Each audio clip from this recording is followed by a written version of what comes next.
Mkutano wa leo ulikuwa ni mkutano ambao kwamba ulikuwa umeandaliwa na wabunge wa Pwani, Coast Parliamentary Group, kupitia kwa Waziri Hassan Ali Joho, na hii itakuwa ni mwanzo wa kuweza kuonana na wizara nyingi tofauti kuhusiana na mambo yenye kuhusiana na wapwani kwa jumla.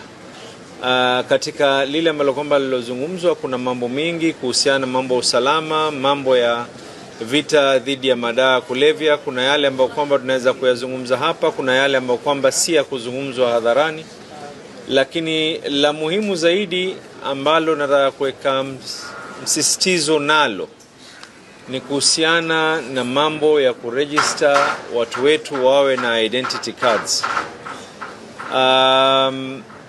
Ni jambo ambalo kwamba najua kuna wengine linawatia tumbo joto ya kwa mwishowe watu wetu watakuwa ni wenye kuhesabika. Kwa muda mrefu sana watu walikuwa wameumia sheria ya upande wa Pwani na upande wa nyingine kama Northeastern na border counties zilikuwa zinaumia kwa sababu ya sheria ambayo kwamba ilikuwa si sawa na wengine.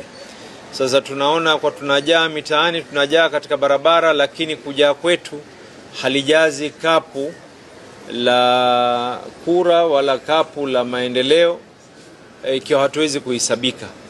Kwa hivyo katika jambo ambalo kwamba mimi mwenyewe binafsi kwa niaba ya Mombasa ni kuhusiana na hilo jambo la identity cards. Mwaka jana tulifanya mpango, I think ilikuwa ni around October, tukafanya mass registration.